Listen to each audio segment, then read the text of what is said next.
Mi nombre es Juan Torres, estoy en Bucaramanga, en la Universidad Chicamocha, hablando con los estudiantes sobre la exposición La vida de los sueños y sobre cómo las maneras en las que ellos están abordando desde la comida, por ejemplo, todas las como posibilidades de creación que tienen, digamos, como excusa para presentarles mi exposición, pero sobre todo para entender desde dónde están trabajando proyectos muy interesantes alrededor de la violencia, por ejemplo, y la comida, entre muchas otras cosas pues que se abordan ahí como en la conversación.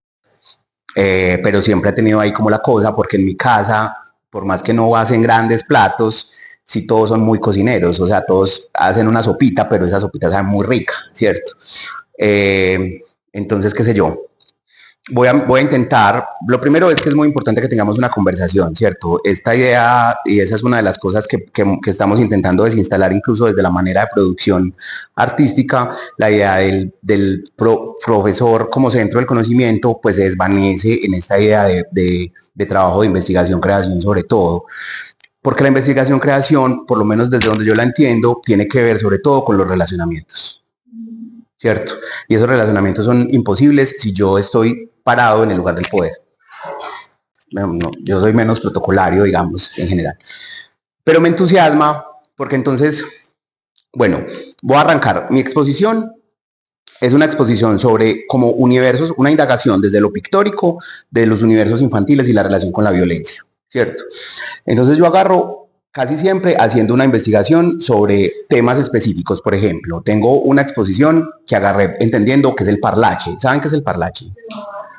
El parlache es de cuando ustedes dicen parce, que chimba. El parlache es como una especie de metalenguaje que se formó en Medellín en la época del narcotráfico y que hay que entenderlo por la configuración de la gente que venía del campo a la ciudad, ¿cierto? Con muchas necesidades económicas sobre todo y de la que bebe, digamos, el narcotráfico para poder delinquir, digámoslo de esa manera. Y entonces el parlache se configura como una especie de forma de ocultamiento del lenguaje, ¿cierto? Yo podía estar hablando al frente incluso de un policía y no me entendían. ¿Se entiende?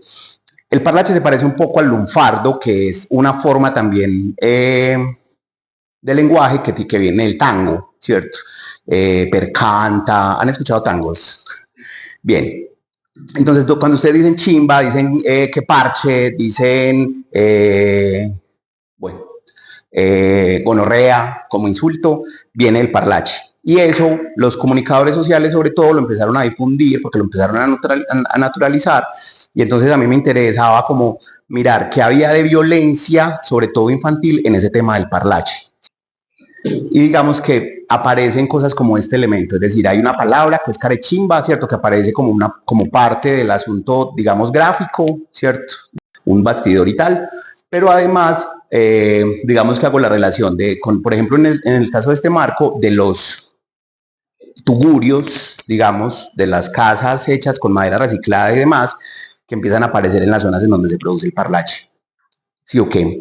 Entonces, en algún sentido, lo que traigo es el parlache, no la representación del parlache, por más que se representa en la palabra, sino el parlache para que la gente que por ahí, mejor dicho, para que la exposición en algún sentido esté cargada como de eso que incluso contextualmente te habla de un lugar. ¿Se entiende? Sin necesidad de la representación del lugar, que es lo que usualmente podemos hacer desde el arte. Entonces les pongo este ejemplo porque siempre detrás, digamos que mucho de mi trabajo, no sé, en el amor así desmedido del primer amor del colegio, por ejemplo.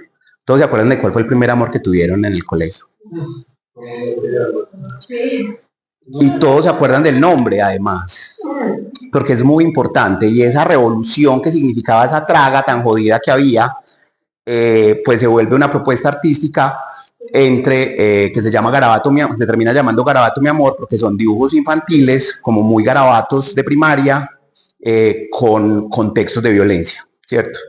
Entonces, por ejemplo, hay una serie de palabras como te amo, la sopa no es veneno si estás a mi lado, y el contexto de la imagen es, yo no sé, la palabra metralleta.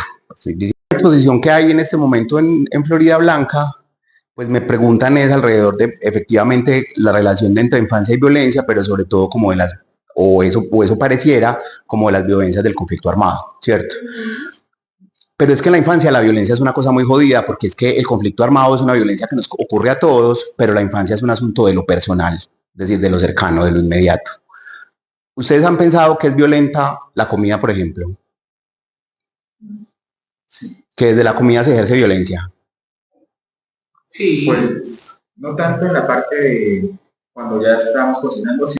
El olor a sudado de la abuela saturaba toda la casa y hasta se sentía desde la esquina de la cuadra por donde Felipe ¡yujú! Empezaba a sacarse los botones de la camisa cuando venía de la escuela. Cruzó la puerta y dejó caer el bolso con los cuadernos, cataplán, se quitó los zapatos, plaf, plaf, y se fue directo a la mesita del comedor. ¿Dónde está mi conejo?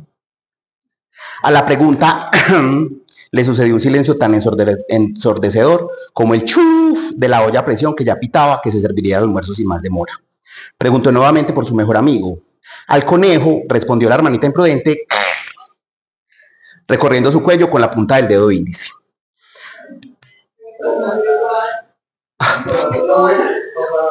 Perdónenme. Que salía ahora del plato que tenía enfrente, le nublaba la capacidad de entendimiento. Crack, crack, tronaron los huesitos, mientras Felipe ñam juraba ñam, que los sudados más deliciosos del mundo ñam, ñam, ñam, los cocinaba su abuela ñam. De pollo, de res, de conejo, de conejo, de conejo. Caray.